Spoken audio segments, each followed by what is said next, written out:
Growth পাইতে পারে। এইরকম রিসার্চগুলো আমরা ডেমনস্ট্রেট করতে থাকলাম। তারপরে ক্যামেরন এবং ক্যামেরন তো আমাদের থেকে চলে গেল ইয়েতে, চার্লস স্ট্রাট ইউনিভার্সিটিতে, সে ক্যারি করলো। আমাদের সিডনি ইউনিভার্সিটি আবার বাংলাদেশের সাথে কাজ করতে মোটেও আগ্রহী না। না, তুমি কাজ করবা 40 টপ ইউনিভার্সিটির সাথে, তুমি কেন বাংলাদেশের সাথে কাজ করবা? হ্যাঁ, বাংলাদেশের সাথে কাজ করে তো কোনো নাই, বাংলাদেশ তো আমাদের কোনো টাকা পয়সা দিবে না, বাংলাদেশের সাথে কেন কাজ করবা? যারা টাকা পয়সা দিবে তাদের সাথে কাজ করবা। কিন্তু আমাদের লক্ষ্য হলো শুধু বাংলাদেশকে আমরা একটা রিসার্চ হাব বানাবো, বাংলাদেশ একটা মডেল হবে যেখান থেকে 140টা কান্ট্রিও উপকৃত হবে। এটা হলো আমাদের রিসার্চ, এমনভাবে আমরা করব। এরপরে এখন যেটা দাঁড়াইছে যে আপনি খামারিদের কাছে শুনবেন যে তারা কি রেজাল্ট পাচ্ছে। এখানে হয়তো খামারিরাও বলবে, দি ফার্মার্স,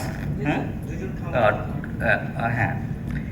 তো এখন আমাদের একটা বেজ লাইন আমরা তৈরি করে দিছি বাংলাদেশের জন্য, এবং আপনারা যদি এটাকে আগায়া নিতে পারেন এবং আমরা খুবই খুশি হব, এবং আমরা সর্বান্তকরণে সাপোর্ট করব এই কাজটাকে আগায় নেওয়ার জন্য।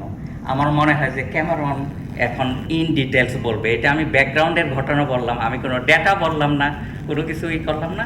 তবে আপনারা যে রেজাল্টটা আমরা পাইছি সেগুলো আপনারা ইমপ্লিমেন্ট করবেন। Thank you very much. আপনাকে আমি অসংখ্য ধন্যবাদ জানাই। আপনার গল্প আমি শুনেছি আমার অফিসারদের কাছ থেকে,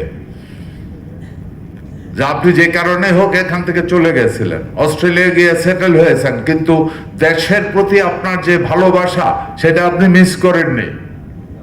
That's why I salute you.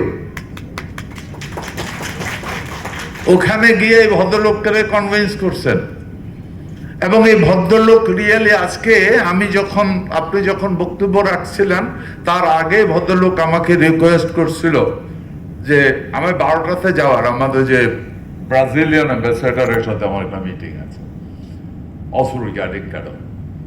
So উনি আমাকে যখন রিকোয়েস্ট করছিল যে মিনিস্টার তুমি কি আরেকটু সময় দেবে, আমার এই প্রফেসর একটু কথা বলবে, এবং তখন আমি দেখছি এই ভদ্রলোকের কথাটা সত্যি অন্তরের অন্তঃস্থল থেকে এবং ব্রেইনের মধ্যস্থান থেকে বের হয়ে আসে, যে please give me some time, he is going to present you something. So that means উনিও বিশ্বাস করতেছিল বা বিশ্বাস করে যে রিয়েলি এই ভদ্রলোক আমাদেরকে জড়িয়ে অনেক ভালো কিছু করেছে, মিনিস্টার তুমি শোনো।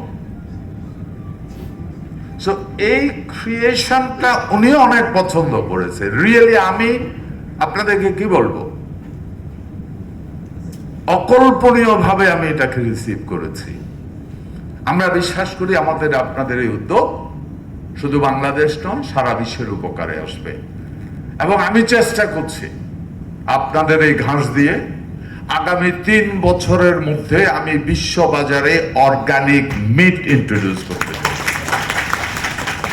Yeah, I am planning to introduce the organic meat within 3 years in the world market.